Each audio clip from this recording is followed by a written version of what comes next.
What's going on, Colts Nation? Welcome back to another episode of the Bring the Juice Colts podcast. So, very, very strange game that we just saw there. We're still both probably in shock over just what the Colts just did to the Buffalo Bills. Well, in case you didn't know by now, the Indianapolis Colts have defeated the Buffalo Bills by a score of 41-15. Very strange game here, Matt. Yeah, we went into this game. I thought because we just haven't proven we could finish games in the past, we probably going to lose this game. But just as soon as the game started, the Colts I don't know, they wanted it more. Like Frank Reich was great today. Everybody did their jobs well. It was a perfect game for the team all around. Yeah, we'll go ahead and just hop into the biggest news of the day, and that was the historic performance by Jonathan Taylor today. 32 carries for 185 yards. I think that's his second most rushing yards ever in a game so far in his career. But today, almost carried the ball twice as much as his previous high of the season so far. And this was also a career high in touchdowns, had 4 touchdowns on the ground today, and also added on 3 catches for 19 yards and a touchdown. So a 5-touchdown game and over 200 scrimmage yards. You know, you and I talked about it from before the stream. And we talked about how, if he had one more game where he had a rushing touchdown and had over 100 scrimmage yards, he and LaDainian Tomlinson would be the only 2 running backs to ever do that in an 8-game stretch. And, yeah, Jonathan Taylor not just did that. He completely blew that stat out of the water. So, Jonathan Taylor now with over 1,200 rushing yards on the year, or almost 1,200 rushing yards on the year, and now has 15 touchdowns on the year. What an amazing day by Jonathan Taylor. Yeah, the whole game plan had to be, you got to run the ball well because they have really good, players in the secondary. They got some good linebackers too, but you could take advantage of the run game because, yeah, they might have had the best run defense entering that game, but clearly it's inflated. They haven't really played anybody. Yeah, they played Najee Harris in week 1, but Najee Harris didn't do anything until week 4. He was getting less than 50 yards. So, they really haven't played anybody. The only time they played a good running back was Derrick Henry, and Derrick Henry destroyed them. And then they played Jonathan Taylor, and Jonathan Taylor destroyed them. So, I was expecting, 100 yards, maybe 120 yards. I thought that could have been enough to maybe get the win. Did not see 185 yards and 5 total touchdowns. That's just insane. And now you're starting to see MVP talks happening. Mm-hmm. Don't think he's going to get MVP because it's a quarterback award, but still, just to be mentioned as a potential MVP candidate, that's something special. Offensive Player of the Year, still a possibility, with the way he's putting up numbers right now. And my goodness, that was just an astounding day. And, for the entire rushing team, it wasn't that bad. Right. Hines had 4 carries for 31 yards today. 2 of his carries really came at very pivotal parts later in that game that really helped, move the chains for the Colts. So it was good to get him involved. Carson Wentz on that 18-yard run that he had that really that might have been the turning point in the whole game was that run that Carson was able to pull off where he almost got sacked. Jackson got a bunch of rushes late in that game. Ellinger and Pascal both got a rush late in the game too for 9 yards apiece. Overall, the run attack today was just phenomenal. And that has to do with the fact that, today the offensive line just dominated. And the blocking by the tight ends too. down there on that line. I mean, my goodness, this offensive line and this run blocking today was just spot on. I mean, if that run blocking can consistently play as well as it did today, and just the offensive line and tight ends, if they can all block like they did today, I mean, it's going to be really tough to beat this team because we know they can put up points. But if you're going to, block, or if you're going to have difficulties getting past the offensive line, I don't care who has the ball. Like, you're not going to get them down real easy. So, I mean, like, they played unbelievable today. Like you said, the tight ends did great on the blocking. It all around. It was just everything went right for this team. Yeah, absolutely. And, not a terrific day for Carson Wentz and the passing offense. But then again, when you had the kind of day you were having with Jonathan Taylor, you really didn't have to. So, right. Carson Wentz, 11 of 20 today for 106 yards and 1 touchdown. It felt like, honestly, his receivers dropped quite a few passes today. So I felt like, those stats are a little not as good. But nevertheless, again, at the moments where Carson needed to make plays to make things work, I mean, Carson did that, and, they were able to execute.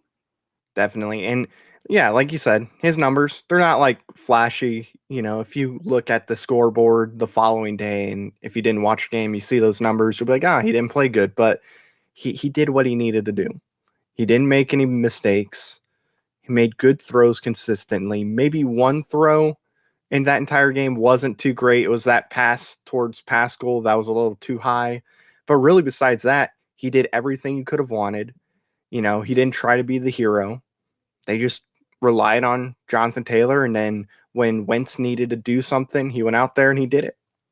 Yeah, and, for the way that it was, too, is the fact that, the amount of times that the Colts started drives in that particular area. I mean, think about it.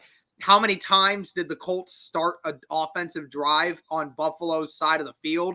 I think at least 2 or 3 times today. Yeah. So, there was a lot of, and that's the thing too. Like, we were so far ahead of Buffalo to begin the game. Wentz really didn't need to throw the ball a whole lot. And, I'm not complaining about it. If Carson's only going to have to throw, 20 times and get all this stuff. Thankfully, Buffalo was committing a lot of stupid penalties too that got the Colts moving down the field quite a bit. But it was still a good performance nonetheless. Again, you don't really need to throw the ball a lot and be crazy when Jonathan Taylor's having the day that he's having. So definitely, I mean, it was a good game. Outside of, I think you and I can both agree, outside of that one drive in the third quarter, I think we agree that the offensive play calling was really good today. Absolutely. This was one of, if not the best game Frank Reich has coached when it comes to play calling and everything. I thought he did a wonderful job today. Like you said, the one drive wasn't that good, but every other drive, he was really, really good. And it proves that he should not have given up play calling. Well, and, the one thing that I would say that this Colts team did today that has been one of their Achilles heels over the last few years has been making teams pay off of mistakes that they make. This Buffalo team committed 4 turnovers in this game today. And every time the Colts got that one of those turnovers, they converted on those. I don't remember if they were all touchdowns or not, but I mean, they got a lot of points off of, I'm quite positive they scored at least 21 points off of turnovers today. So, that's how you win games. And, when your defense is playing the way that it was today, I mean, that's how you win games is you got McKenzie fumbling the football on that kick return. You force Josh Allen to make a couple throws that he didn't want to. And that's what you do as an offense to be able to capitalize on those kinds of things, especially in the red zone. We've been complaining all year about how bad this red zone offense is. Colts went down to the red zone every time and scored a touchdown. Every time. So, so far, I mean, today, I mean, you got to be happy about the way the Colts were able to convert on those plays. Definitely. And it's like, we've had, you know, in recent weeks, we've been getting more success in the red zone, but it definitely showed today that it's definitely improved there. And then, during the pregame stream, we were talking and I said, hey, what Matt Eberflus has done well is when it comes to a team's strength, he forms a game plan around that and they do really well. It's just, like in the Ravens game, took the run game away, couldn't really do anything in the pass. Same thing in Titans game. This was the game that, I felt if the defense was going to play well, it would be this game because they're not a great run team. All they're going to really do is pass. So, I was confident he was going to form a game plan around getting to Josh Allen, forcing him to make some mistakes. It was just, can the secondary convert and get some picks, knock some balls away? Can the defensive line get to Josh Allen and do that? And they were able to do it today. So like that made me really, really happy to see. Yeah, go to the Bills side for the offense here. I mean, Josh Allen, 21 of 35 today for 209 yards, 2 touchdowns, and 2 interceptions. Then obviously Mitch Trubisky came late in the game when they realized that the game was out of reach, threw another interception. I mean, this defense, these last 2 weeks, they've been up in the ante a little bit here. And I mean, what do you think was the reason they were able to make Josh Allen so uncomfortable and this whole offense for the Bills just unable to convert in big plays? I really think a big part of it is guys like Kwity Paye getting healthy, getting out there and starting to be able to make an impact. Because Kwity Paye over the last few weeks, every single week he's been able to get better and better when it comes to getting to the quarterback, whether it's getting a sack or just getting pressure on him and knocking him down. Kwity Paye has been really good at that. Like he had that what almost forced fumble or whatever, he hit Josh Allen and he forced the ball out. He's been really, really big. And then, just like Dio, like he didn't have as big of an impact, I thought, in this game versus like last week, but still he's getting in there. That's helping the defense in general because now you're forcing the quarterback to make a decision quicker than he would want to. And the secondary, even though they're dealing with some injuries and, they have some issues, there's some like Rhodes, he was going to beat a couple of times, but when the defensive line is doing as well as it's doing, that helps the secondary out. And I think that's been a big reason why this, defense has been able to just do much better. Yeah, I mean, the pressure on Josh Allen today was pretty apparent. Mm-hmm. Only resulted in 1 sack today, and that was Kwity Paye's sack on Josh Allen late in that second quarter that kicked them out, almost practically out of field goal range. That was a ginormous play there. Yeah. And it's, again, another week where he's having a sack, and it was a strip sack too. Again, just so important what they've been able to do. And while they didn't get the sacks, the pressure rating was really good today. Bobby Okereke led the team again with 7 tackles. George Odom with just a plethora of great plays today. A bunch of near misses on interceptions too. Kenny Moore with an interception. Zaire Franklin with an interception. I mean, Xavier Rhodes almost had that interception that Kenny Moore had. I mean, you talk about Isaiah Rodgers almost had one. I mean, Kenny Moore almost had another one. I mean, just it felt like this secondary just did a much better job of being in good positions to make plays this week. And we had questions about the secondary going into this game, and I would not have thought they would have been the highlight like they were today. Definitely. And then George Odom almost got 3 interceptions in this game too, which is 3. insane. Just so close on that second one that he could have had, just so close. But yeah, I mean, it's just they're getting better and better each week. Yeah, they're, like I said, there's some issues still there. I wish they would go with Rodgers over Xavier Rhodes. Still use Xavier Rhodes from time to time because he showed today he can make some plays still. But yeah, the secondary at the right time, it's getting better and better. And next week's going to be tough. I know Tampa Bay has been struggling, but they got some guys to catch those footballs. So if the secondary can continue to improve like this, and if this defense can hold Tampa Bay to 15 points, I think it's going to be really, really hard for the Colts to lose that game. Yeah, I mean, when you look at it from the perspective of what they were able to do against this Bills offense, I mean, Dawson Knox led the team with 6 catches for 80 yards. Cole Beasley and Stephon Diggs both had 4 catches for 23 yards. Stephon Diggs had the 2 touchdown passes from Josh Allen. I mean, outside of that, Gabriel Davis, 2 catches for 27 yards. Singletary, 3 for 26. Emmanuel Sanders, 3 for 26. Just not a lot of big plays that the Bills are used to seeing from themselves. I mean, the fact that Stephon Diggs, half of his catches were the 2 touchdowns that they had, I mean, that's criminal underusage of a guy that's as talented as Stephon Diggs.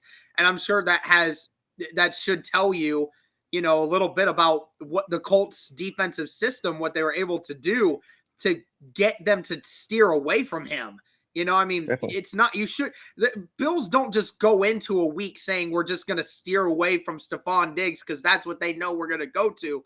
You don't do that. So the fact that Stephon Diggs was, really only used in the red zone for all of this game really just goes to show you just what this defense was actually able to do.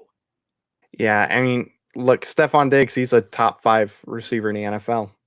So, I mean, the fact that they were able to only, hold him to 2 catches, I mean, that's just, it just makes me more and more confident as we head into Tampa Bay and Arizona. And, the defense, they're stepping up. Like I said, if this secondary continues to do what it's doing right now with how good the offense has been playing, they could be a tough out for a team in the playoffs. Yeah, absolutely. And, I guess the last thing we could talk about with this one is, the special teams really hurt the Bills today and really helped the Colts. I mean, the Bagley, again, just not missing kicks. As far as I'm concerned, Bagley needs to remain the kicker for the remainder of the season until he proves he can't be. I mean, there's nothing to say why he should lose his job right now. He's been perfect ever since he started kicking for us. And, Bass, who I had Dan Mitchell on before, and he told me, that it was great, like having a kicker that you can rely on to kick these. And Bass did not have a good game today. No. It cost the Bills a couple different times when, if the Bills wanted any kind of momentum to try and salvage something to get into halftime and say, okay, we do this. We get to halftime. We score one more time. This is still a game. But they weren't able to do that. And Bass wasn't able to get it done. And, it just goes to show you special teams can kill or make a team. Oh, yeah. I mean, we saw that in the Ravens game where that killed us. We had a few missed field goals, extra point. Could have been completely different with how that game went. So, with Badgley, I'm still a little nervous because of his past. I'm worried once you get past 40 yards because he's not great from that distance. Last year, he was 8 for 13. Not great all around. But, I mean, if he's going to continue to make kicks like this and he's not going to miss at all, you can't cut him. You have to keep him on roster. You have to keep him as your starter. If you want to keep Rodrigo Blankenship as, kind of backup just in case Badgley ends up missing some kicks, then I guess do that. But you got to roll with Badgley. And then, I mean, from the opening, kickoff, special teams was big for us. He had Rodgers run it back to the 40-yard line. So, special teams was really, really big. Yeah, totally. All right, well, that's going to do it for this one, guys. Really just a phenomenal win by Indianapolis, not just going and beating Buffalo, but doing it in the way that they did. Really was an exclamation point for the rest of the league. I think it goes to show that, this team still got it and they can do some things that can make a difference. And you certainly hope that that remains the case as, they continue to try and deal with this tough schedule that they're still going to have to deal with. They got 4 more teams that are really good teams right now, and we'll see how it goes. But thank you guys again so much for the continued support. We hit 9,000 subscribers on that last stream, which is really awesome. That's insane. Want to thank Matt again for joining me and doing this with me. Thank you all so much again for the continued support. Let us know your thoughts on this game. And as always, go Colts.